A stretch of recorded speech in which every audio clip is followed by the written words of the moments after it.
The morning sun could barely cut through the thick Amazon trees as Dr. Elena crawled out of her small tent. 3 weeks she'd been living in this wild jungle, following weird signals her machines kept picking up. Everyone back at the university said she was nuts for going this far into nowhere, but Elena felt it in her bones that something big was out here. "The beeping's getting louder as we go this way," she said to her helper Diego, waving the small box in her hand that made faster. "Sounds with every step north." Elena was 32 and had spent her whole life hunting for things nobody else had found. She'd discovered new bugs and plants before, but this felt different. The electronic waves she was tracking were too neat, too planned to be natural. The jungle buzzed with life everywhere around them. Bright birds screamed from way up high. Monkeys whooped in the distance and a million bugs made noise. But something weird started happening as they walked deeper. The animal sounds got quieter, and the plants looked wrong. The leaves were way bigger and greener than they should be, like something was making them grow super fast. "Hey, Doc, check this out," Diego yelled, pointing at a giant tree that bent in a way that made no sense. "I never seen a tree like this before." Elena walked over and her jaw dropped. It wasn't a tree at all. Under all the vines and green stuff growing on it was metal. Shiny, smooth metal that caught the sunlight filtering down through the leaves. "This is it," she whispered, her heart pounding like crazy. "This thing's been making those signals." The thing was massive, like a small house, and definitely not built by humans. The metal had weird designs carved into it that looked like writing, but in no language from Earth. Elena's brain went wild thinking about what this could mean. For hours, Elena and Diego carefully pulled away vines and moss. What they found underneath made them both stare with their mouths open. It was some kind of ship or flying machine, but nothing like anything humans had ever built. The curves were too perfect, the metal too strange. And best of all, it was still humming with power after who knows how long. "Something in there is still running," Elena said, touching the smooth surface. "We gotta find a way inside." They walked around the whole thing looking for a door. Finally, they found what might be an entrance, but there was no handle or button anywhere. Elena put her hand on a flat spot next to the opening, and suddenly the door slid open without making a sound. Inside was even more amazing. Blue lights turned on by themselves as they stepped in, making the hallways glow like they were alive. Everything looked brand new, like the ship had been taking care of itself all this time. "The air's okay to breathe," Elena said, checking her gadgets. "Whatever this place is, it's been keeping itself working perfectly." They walked slowly through the corridors while Elena took pictures of everything. The ship was built for people about human size, but the technology was like magic. Compared to Earth stuff, screens showed symbols nobody could read, and weird machines hummed quietly in the walls. In what looked like the main room, they found something that changed everything. The room was round with a raised platform in the middle. On top of the platform was a clear tank filled with glowing liquid, and floating inside was a woman. She looked almost human, but not quite. Her skin glowed a little, her hair was silver blue, and she was taller than most people.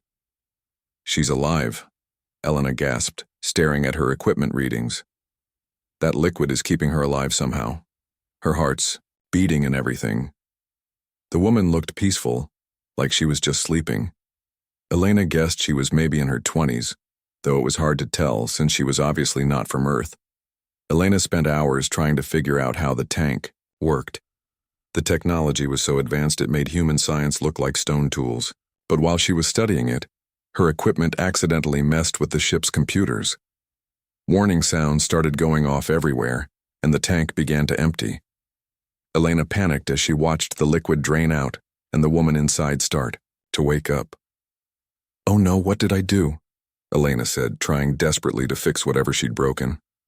The woman's eyes opened slowly. They were bigger than human eyes, and the color kept changing between blue and silver. She looked confused and lost as the last liquid drained away and the tank opened up. Elena walked over carefully, holding her hands up to show she wasn't dangerous. "Hi there," she said softly. "I'm Elena. You're safe now." The woman sat up slowly, looking around the room like she was trying to remember where she was. When she saw Elena, her face showed surprise. She spoke in a musical voice with an accent Elena had never heard. "You are human," she said in perfect English, though the way she said it was a little strange. "I have come so far to meet someone like you." Elena couldn't believe this alien woman could speak her language. "Who are you? Where do you come from?" The woman stood up gracefully. She was definitely taller than most humans, probably 6 feet. Tall. Even though she'd just woken up from what must have been a very long sleep, she moved like a dancer. "I am called Zara," she said, looking around the ship with sad eyes. "I come from a world very far from yours. I came to Earth looking for answers, but my ship was hurt when I entered your sky. I have been sleeping for a very long time." Elena's curiosity beat out her fear. "How long? And why did you come here?" Zara walked to one of the glowing screens and touched it. Symbols appeared that Elena couldn't understand, but Zara's face looked worried. "My ship says I have been asleep for more than 200 of your years," Zara said quietly. "I came because my people are dying out and we think humans might be able to help us live." Before Elena could ask what she meant, Zara kept talking and told her things that would blow her mind. "My people, we call ourselves Corellians, have a big problem that's killing us off. Our men can only mate once per year, during one special time. This means fewer and fewer babies every generation. But humans..." Zara looked at Elena with hope in her strange eyes. "Humans can make connections and have babies whenever they want. We thought maybe studying your kind could help save ours." Elena's head spun as she realized what Zara was saying. Here was proof that Earth wasn't alone, and more than that, another smart species was about to go extinct. "I want to help," Elena said right away. "But if you've been asleep for 200 years, your people must think you're dead." Zara's face suddenly filled with fear. She ran to another control panel and turned pale. "Oh no," she whispered. "When I woke up, it turned on my ship's emergency signal. My people will have heard it." She turned to Elena with panic in her voice. "They will come looking for me, and when they find me with a human, they might not understand. Some of my people think talking to other species is against our laws." Elena felt scared as she realized things had just gotten really dangerous. "How much time do we have?" she asked. Zara checked the ship's computers again. "From the signal strength and how far. My homeworld is maybe a few of your weeks, maybe less." Elena looked around the amazing ship, then back at this mysterious woman who had traveled across space looking for help. She made a choice that would change everything for both of them. "Then we need to hide you somewhere safe while we figure out how to help both our peoples," Elena said. "I have a secret research place deeper in the jungle. We can keep you there while we work together." Zara smiled for the first time since waking up, and Elena was amazed at how that smile made her seem both more human and more alien at the same time. "You would do this for someone you just met?" Zara asked. Elena looked into those incredible eyes and felt something she couldn't explain. "I have a feeling we were supposed to meet. Plus, if there's a chance to save a whole species from disappearing, I have to try." As they got ready to leave the ship together, neither Elena nor Zara knew this was just the start of an adventure that would take them to the stars and change everything both their peoples believed about love, staying alive, and what it really meant to live. Getting Zara out of that jungle into Elena's hidden research station was like moving a movie star without anyone noticing. Elena had built her secret lab 3 years ago after finding some rare plants that big companies would have stolen if they knew about them. Now she was really glad she had a place to hide someone who wasn't even from this planet. "Wow, you built all this yourself?" Zara asked, looking around the small but high-tech building hidden deep in the Amazon. Solar panels on the roof powered everything, and Elena had even figured out how to get internet way out here. "Well, me and Diego and a few other people who keep secrets really well," Elena said, setting up a comfortable bed for Zara. "Nobody comes out here except us. You'll be safe while we figure out what to do next." The first few days were weird for both of them. Zara was amazed by the simplest human things. She stared at Elena eating breakfast like it was the most interesting thing in the world. "You eat whenever you feel like it?" Zara asked, watching Elena make scrambled eggs. "Not just during certain times of the year?" Elena laughed. "Yeah, pretty much. I mean, we have meal times, but if I'm hungry at midnight, I can eat at midnight. Why don't your people do that?" Zara shook her head, looking sad. On my world, everything is controlled by seasons and cycles. We eat certain foods at certain times. We work during specific periods. We even sleep according to schedules that were set thousands of years ago. Elena stopped stirring her eggs. That sounds really tough. What if you're not hungry when you're supposed to eat? Or tired when you're supposed to be awake? Then you wait, Zara said simply. That's just how life is for Chiralians.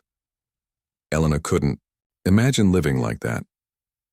But what about fun? What about doing things just because you want to? Zara looked confused. Fun? I don't think we have a word for that in our language. That broke Elena's heart a little. Over the next few days, she made it her mission to show Zara what fun meant. She played music for her, showed her funny videos on the internet, and even taught her how to dance. Watching Zara discover joy was like watching someone see colors for the first time. This music makes me feel strange inside, Zara said as they listened to some upbeat songs, like there's energy building up in my chest. That's happiness, Elena said with a big smile. That's what being happy feels like. Zara practiced the word. Happy. We have words for satisfied, content, and fulfilled, but not this feeling you call happy. Elena realized how different their worlds really were. While she was teaching Zara about human emotions, Zara was teaching her incredible things about the universe. Your people think you're alone out here, Zara said one evening as they sat outside watching the stars. But there are so many civilizations among those stars. Some are friendly, some keep to themselves, and some, she paused, some are not nice at all. Elena's scientific brain went crazy with questions. How many? Are they all like your people? Hundreds that we know of. Maybe. Thousands we don't. Most are completely different from humans or Chiralians. Some don't even have bodies like ours. They exist as pure energy or live in the cores of stars. Elena stared up at the night sky with new eyes. Every star could have worlds with people living on them. It made Earth seem both tiny and incredibly special at the same time. But the coolest thing Zara taught her was about Chiralian society itself. Elena learned that Zara's people lived for hundreds of years, but their lives were nothing like human lives. The women in my species are the leaders, Zara explained. We make all the important decisions, control the government, and choose our partners. But even with all that power, most of us are lonely. Lonely? But you're in charge of everything. Zara nodded sadly. Being in charge doesn't mean you're happy. Our men live in special places away from us most of the time. They're brought to us only once a year when they can create children. The rest of the time, we barely interact with them. Elena couldn't believe what she was hearing. So you never get to just hang out with them? Never talk about your day or watch movies together or just be together? No. Our society says that too much contact between males and females outside of mating season makes us weak and distracted from our duties. Elena thought about all the boyfriends she'd had over the years. Sure, not all relationships worked out, but she couldn't imagine only being allowed to connect with someone once a year. That's horrible, Elena said. What about love? What about finding someone who makes you laugh or who you can tell your secrets to? Zara looked at her with those strange, beautiful eyes. What is love? Elena nearly choked on her coffee. What is love? Zara, love is, it's everything. It's when you care about someone so much that their happiness matters more than your own.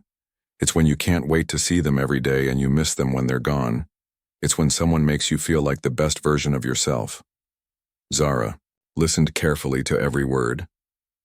We have partnerships for creating children and alliances for political power. But this thing you call love, it sounds wonderful and terrifying.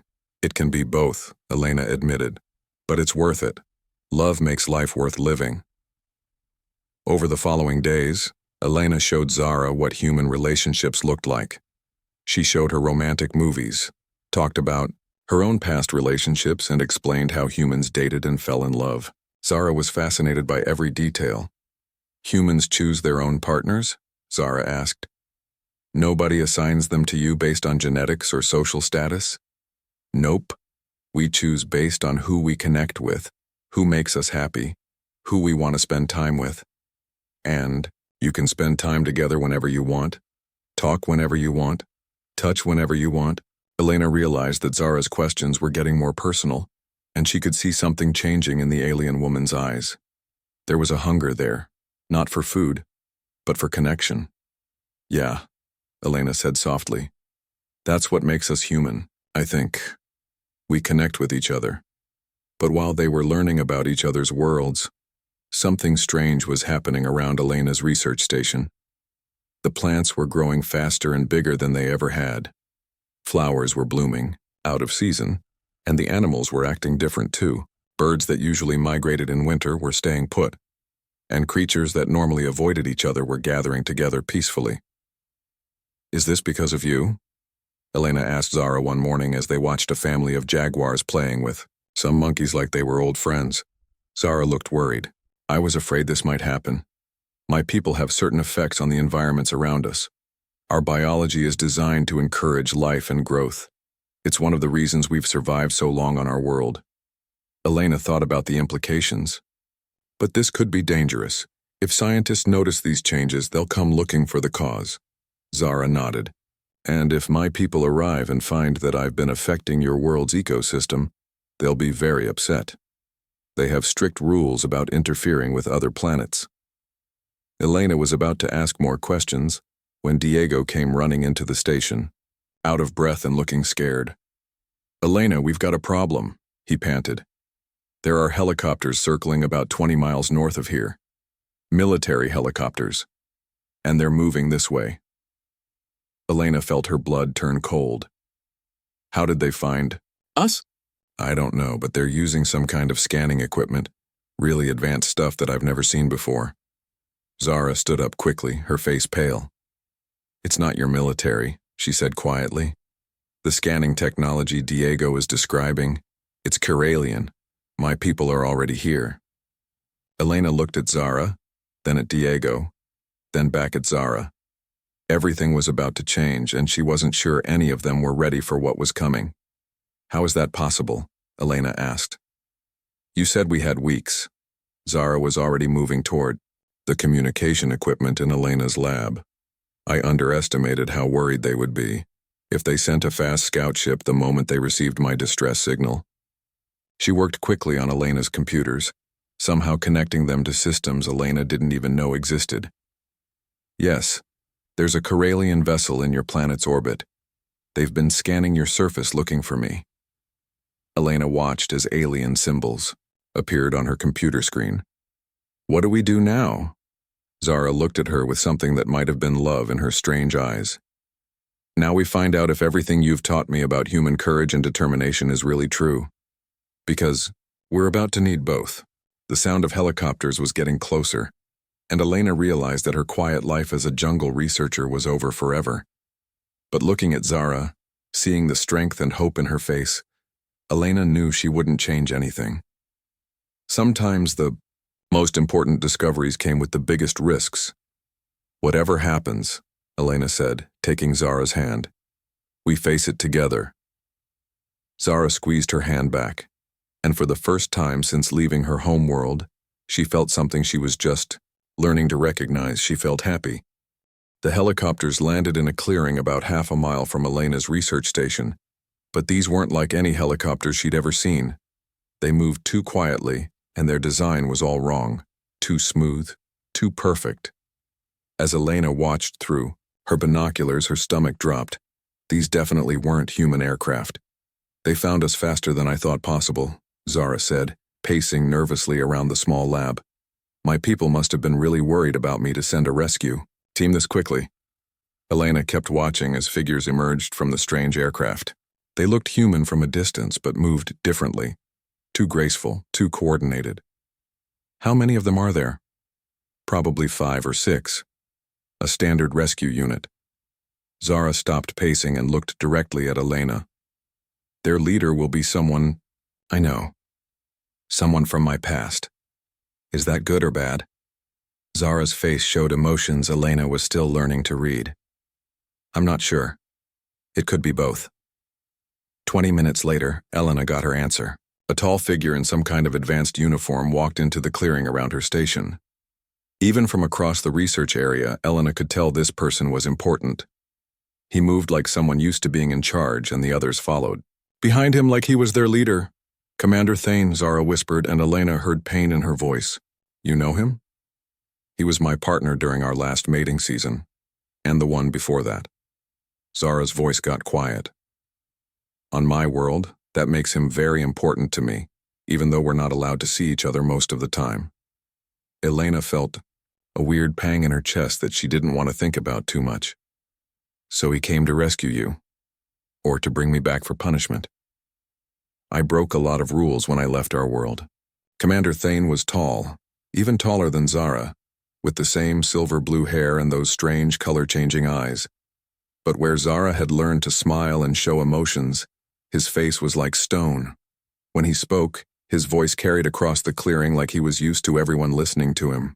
Zara of the Northern Territories, he called out in English, though his accent was much thicker than Zara's.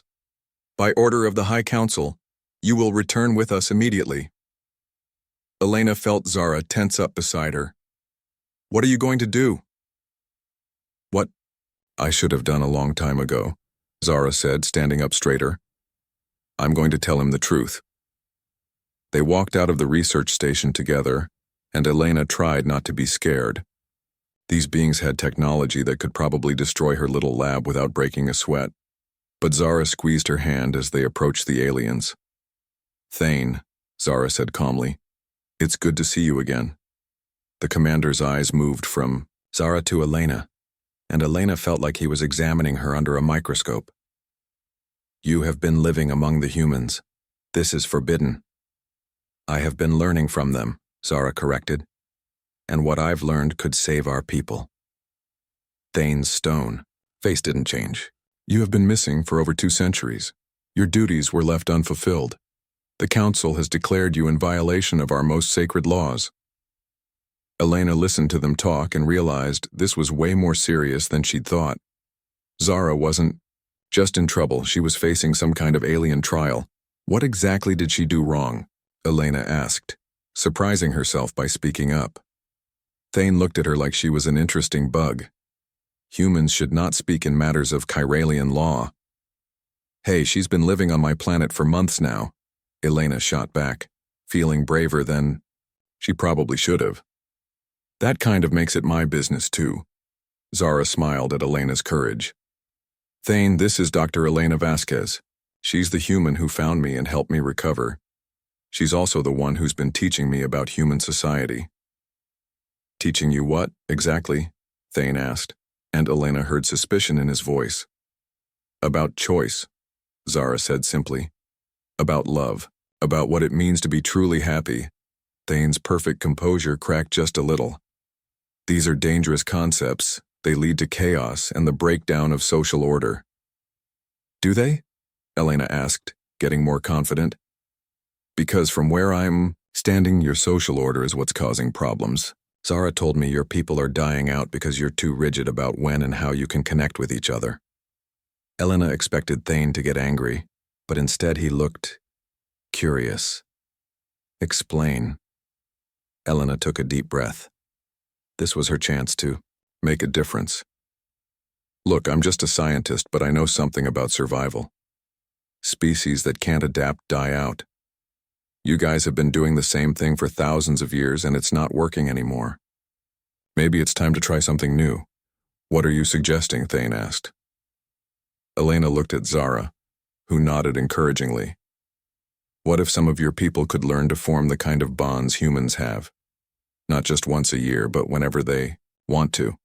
What if they could have companions who understand them and support them? You mean humans, Thane said. I mean anyone who's willing to help. But yeah, humans could be part of the solution.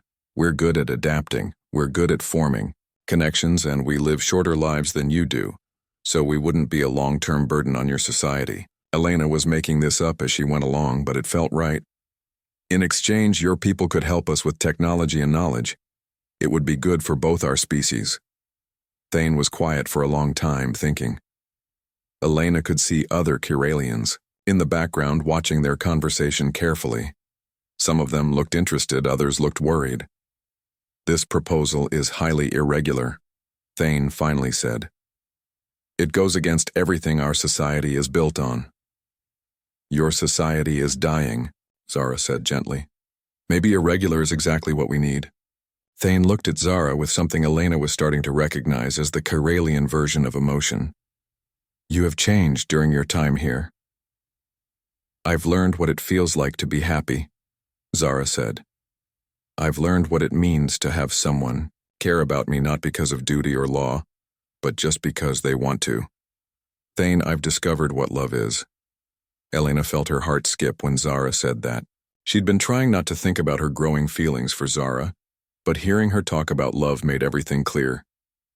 "Love is a weakness," Thane said, but his voice didn't sound as certain as before. "Is it?" Elena asked. "Because love is what made me want to help Zara even though it was dangerous. Love is what made her want to save her people even though it meant leaving everything she knew. Love is what makes humans work together and take care of each other. How is that weak?" One of the other Kyralians stepped forward. She was younger than Thane and looked excited rather than worried.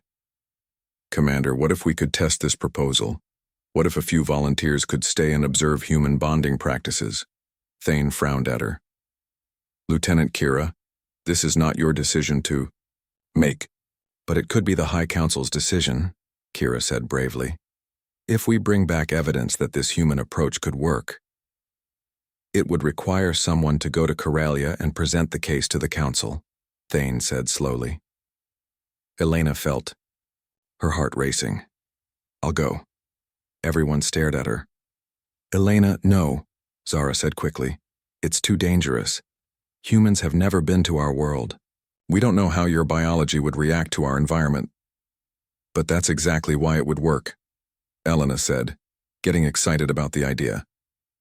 "If I can survive on your world, it proves humans and Karelians can coexist. And if I can convince your leaders that this plan could work, maybe we can save both our species." Thane looked back and forth between Elena and Zara. "You would risk your life for people you have never met?" "I'd risk my life for Zara," Elena said honestly. "And if helping her people is what makes her happy, then that's what I want to do." Zara's eyes filled with something that looked like tears even though Elena wasn't sure Karelians could cry. "Elena, I can't ask you to do this." "You're not asking. I'm volunteering."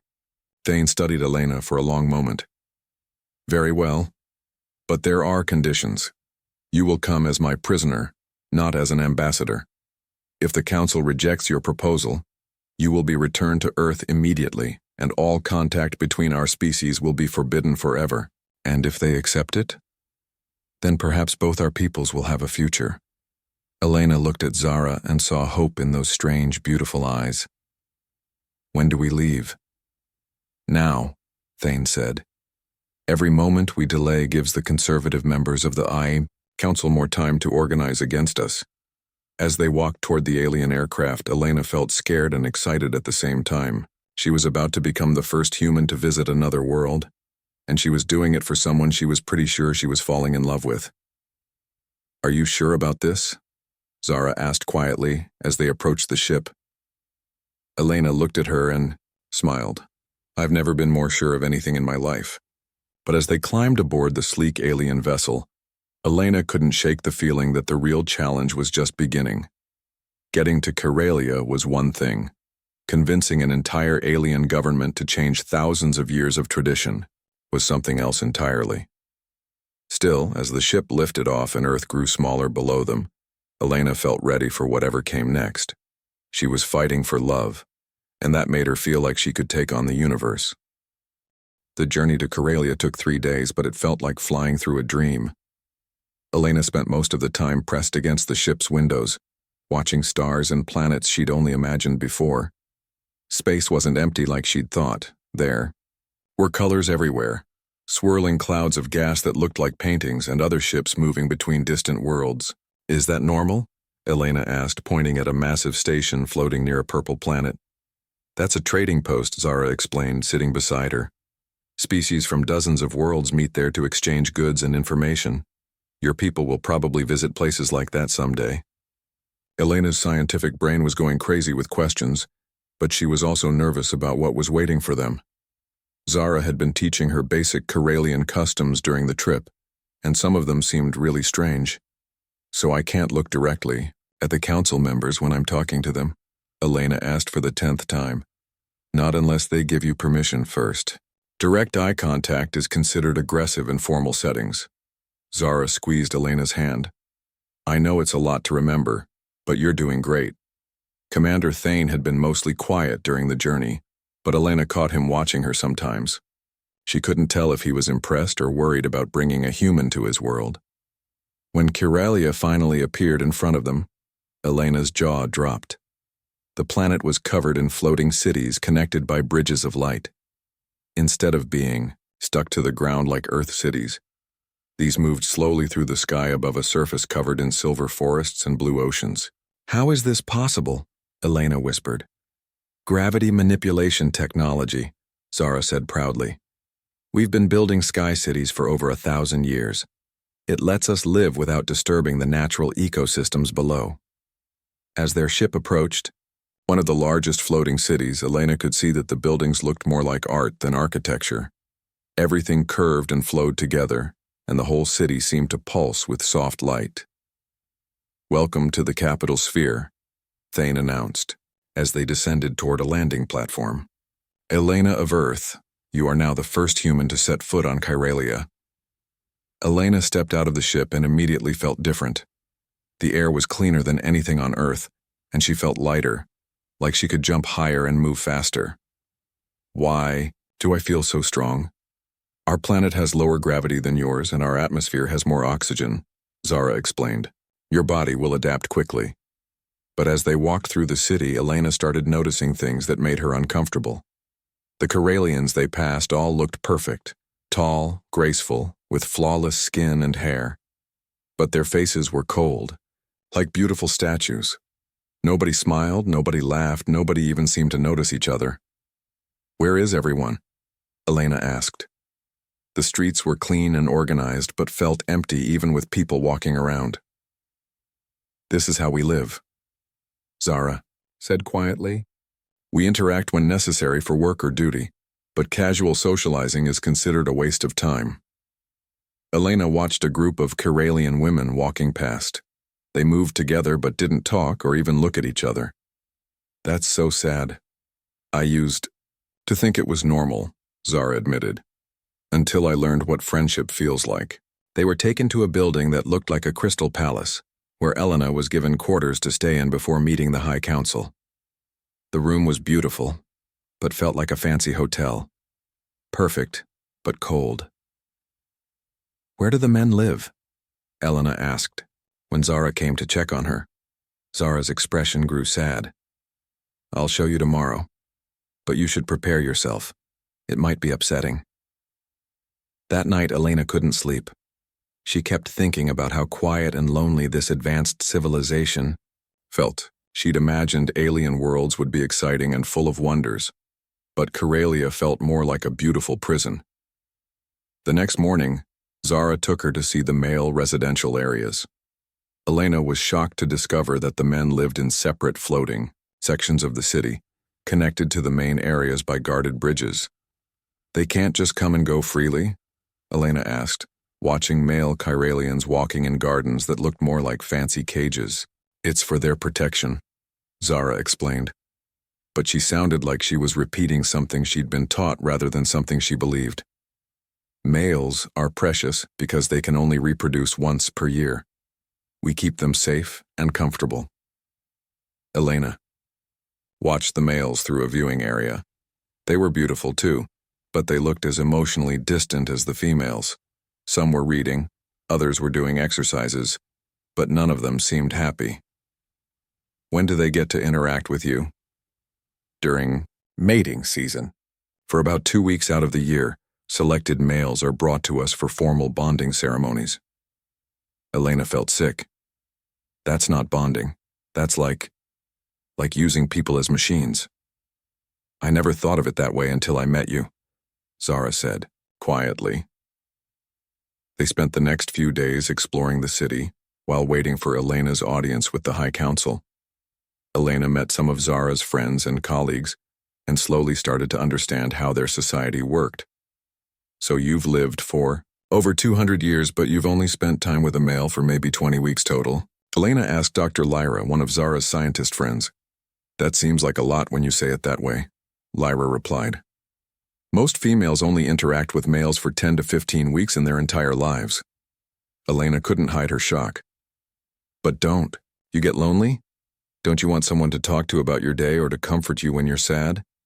Lyra looked confused. Comfort? We have medical treatments for sadness, and we discuss our work with colleagues. But what about love? What about having someone who cares about you just because you're you? Lyra glanced around nervously. Such concepts are considered dangerous. They lead to emotional instability and distraction from important duties. But Elena could see something in Lyra's eyes. Curiosity, maybe even longing. She started to realize that maybe some Karelians felt the same emptiness that Zara had felt, but they'd been taught to ignore it. Over the following days, word began to spread through the city that a human was visiting. Elena noticed more Karelians finding excuses to walk past her quarters or to be in the same areas where she was. They tried to be subtle about it, but she could feel them watching her.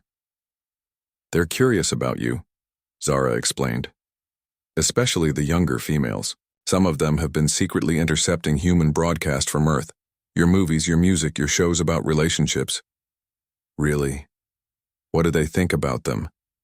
Zara smiled, one of the few real smiles Elena had seen on Karelia. They think they're fantasy stories. They can't believe humans actually live that way. The day before Elena's meeting with the High Council, something unexpected happened. Dr. Lyra came to visit them, looking nervous but determined. I have been thinking about our conversations, she said to Elena. These feelings you describe, love, happiness, companionship, I think I may have experienced them once. When? Elena asked gently. During my last mating season, there was a male named Joran. Instead of the usual formal ceremonies, we talked. We shared ideas about science and art. For those 2 weeks, I felt different, lighter, like the world was more interesting. Zara took her friend's hand. What happened to him? When mating season ended, he was returned to the male sector. I never saw him again. I tried to request him for the next season, but I was told that personal preferences were inappropriate. Elena felt angry. That's horrible. You found someone you connected with and they just separated you forever? It is the law, Lyra said, but Elena could hear doubt in her voice. Though I admit, I have thought about him every day since then. That's love, Elena said softly. What you felt was love. Lyra looked scared and excited at the same time. If this is love, then I understand why our leaders fear it. It makes you want to change everything. That night, Elena couldn't stop thinking about Lyra's story. How many other Karelians had felt connections they weren't allowed to explore? How many had spent centuries feeling empty because they'd been taught that emotional bonds were dangerous? Are you ready for tomorrow? Zara asked, finding Elena on the balcony looking out at the glowing city. I think so. But Zara, what if this doesn't work? What if they decide I'm too dangerous and they never let humans and Karelians interact again? Zara moved closer to her. Then at least we tried. And at least I got to experience what love feels. Like, even if it's only for a short time. Elena turned to look at Zara, seeing the fear and hope mixed in those beautiful eyes. It won't be just for a short time. Whatever happens tomorrow, what we have is real. And real love doesn't just disappear because someone tells it to. As they stood together looking out at the alien city, Elena realized that tomorrow wasn't just about saving Zara's species. It was about proving that love was stronger than fear, that connection was more powerful than control, and that sometimes the most important changes started with just two people willing to believe in something better. But she also knew that convincing an entire government to change thousands of years of tradition was going to be the biggest challenge of her life. Still, she'd come this far, and she wasn't about to give up now. The morning of Elena's meeting with the High Council, she woke up to find armed guards outside her door. These weren't the polite escorts she'd been getting used to. These were serious-looking Karelians in dark uniforms who wouldn't even look at her. "What's happening?" Elena asked when Zara arrived, looking worried and upset. "The council got word about your conversations with other citizens," Zara said quietly. "Some of the older members think you're spreading dangerous ideas. They want to question you as a prisoner rather than a guest." Elena's heart started beating faster. "What does that mean exactly?" "It means if they decide you're a threat to our society, they can—" Zara's voice broke a little. "They can eliminate that threat permanently." Elena tried to stay calm, but the reality hit her hard. She wasn't just fighting for love and freedom anymore. She was fighting for her life. The council chamber was huge and intimidating, with 12 ancient-looking Karelians sitting on floating platforms high above where Elena had to stand. Their faces were even colder than the regular citizens, and their eyes glowed with an inner light that made Elena feel like they could see right through her. "Human Elena of Earth," spoke the center council member, in a voice that echoed through the chamber. "You stand accused of attempting to corrupt our sacred traditions and undermine our social order." Elena took a deep breath. This was it, her one chance to save everything. "Honored council members, I'm not here to destroy anything. I'm here to offer a solution that could save your people." "Explain," commanded another council member. Elena had practiced this speech for days, but standing here with her life on the line, she decided to speak from her heart instead. "Your species is dying because you've forgotten how to truly live. You've made your lives so controlled and organized that you've lost what makes life worth living in the first place." Several council members looked angry at her words, but she continued. "On Earth we have a saying, all work and no play makes Jack a dull boy. You've built a society of all work and no play, and it's killing you from the inside." "Your human emotions are weakness," declared one of the older female council members. "They lead to chaos and inefficiency." "Do they?" Elena asked boldly. "Because love made me travel across space to help someone I care about. Love made Zara risk everything to try to save her people. Love makes humans work together, sacrifice for each other, and build things that last for generations. How is that weak?" Elena could see she was getting through to some of them, but others looked more angry than before. She decided to take an even bigger risk. "I know some of you have felt it," she said, looking directly at the council members, even though it was against protocol. "I know some of you have wondered what it would be like to have someone care about you just because you're you, not because of duty or law or biology, but just because they choose to." The chamber went dead, silent. Elena had just accused the most powerful people on Karelia of having forbidden emotions. But then something amazing happened. One of the younger council members, a woman who looked maybe 100 years old by Karelian standards, spoke up. "The human speaks truth," she said, her voice carrying across the chamber. "I have lived for over 3 centuries, and I have been lonely every single day." The older council members looked shocked, but the younger one continued. "We tell ourselves that our way is pure and noble. But what is noble about a life without joy? What is pure about dying alone?" Elena felt hope rising in her chest, but then the eldest council member stood up, his face full of anger. "Councillor Nara, you will be silent. These human ideas are poison that will destroy everything our ancestors built." But Councillor Nara wasn't finished. "Our ancestors built these traditions when we had millions of people in dozens of worlds. Now we have thousands of people in one dying planet. Perhaps it is time to try something new." Elena seized the moment. "I'm not asking you to change everything overnight. I'm asking you to try a pilot program. Let a few volunteers work with humans to learn about emotional bonds and partnerships. If it doesn't work, you can end it any time." "And what do humans gain from this arrangement?" asked another council member. Elena smiled. "Knowledge, technology, the chance to learn from a species that's survived for thousands of years, and maybe most importantly, the chance to help prevent an entire civilization from disappearing." The debate went on for hours. Elena listened as centuries of tradition clashed with a desperate need for change. Some council members argued that human emotions would make Karelians weak and undisciplined. Others pointed out that their current system was leading them toward extinction anyway. Finally, the eldest council member called for a vote. All in favor of maintaining our traditional ways and returning the human to Earth immediately, Kya? Hands went up. All in favor of beginning the experimental program with willing volunteers? Elena held her breath as hands slowly rose. 1, 2, 3, 5 hands. The vote is tied, announced the eldest member. In such cases, tradition demands that we maintain the status quo. Elena's heart sank. She'd come so close, but it wasn't enough. But then Commander Thane, who had been silent throughout the proceedings, stepped forward.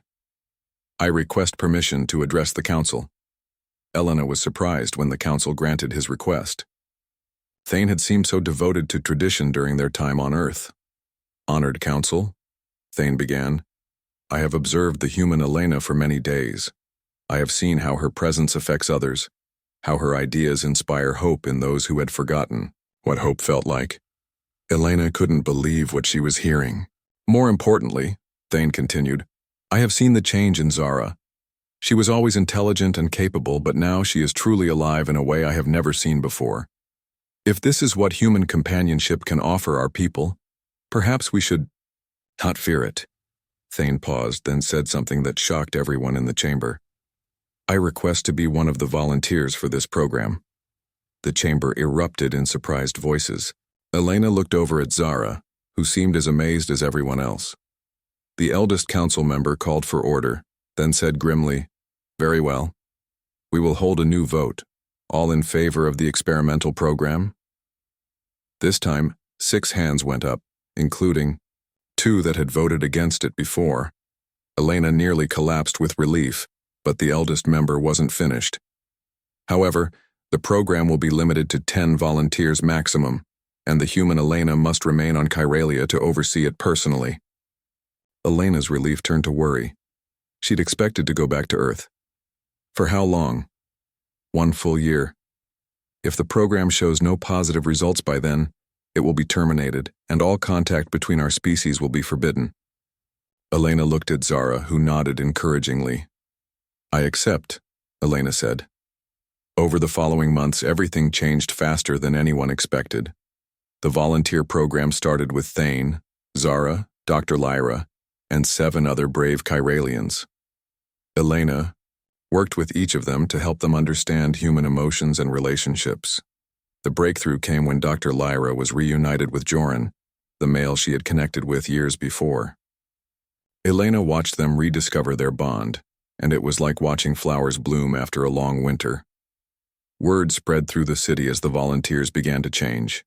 They smiled more, laughed together, and seemed more creative and energetic in their work. Other Kyralians started asking questions, wanting to understand what was different. The real revolution began when some of the volunteers started refusing to separate from their partners outside of mating season. At first, the authorities tried to enforce the old rules, but more and more Kyralians began supporting the couples. Elena found herself at the center of a peaceful uprising as Kyralian society slowly began to transform. New laws were passed allowing emotional partnerships. Males gained more freedom to move through the city, and for the first time in centuries, Kyralians began to experience real happiness. The changes weren't just social, they were biological, too. As Kyralians became more emotionally fulfilled, their health improved, their lifespans increased, and amazingly, some males began experiencing longer fertility periods. You did it, Zara said to Elena one evening as they watched couples walking together in gardens that had once been segregated. You saved my people. We did it together, Elena corrected, and this is just the beginning. Elena's year on Kyralia turned into 5 years, then 10. She established an exchange program that brought humans to Kyralia and sent Kyralians to Earth. The 2 species learned from each other, sharing technology, art, and most importantly, different ways of understanding love and relationships. When Elena finally returned to Earth, she brought with her medical advances that added decades to human lifespans, environmental technologies that helped heal the planet, and a new understanding of what was possible when different peoples worked together. But the most important thing she brought back was Zara, who had become her partner for life. Together they established the first Interspecies Research Institute, where humans and Corellians worked side by side to solve problems neither species could handle alone. Years later, as Elena watched human and Corellian children playing together, in a playground that existed both on Earth and Corellia through advanced teleportation technology, she reflected on how it all started with one simple idea. Love is stronger than tradition. The children didn't see differences between human and Corellian features.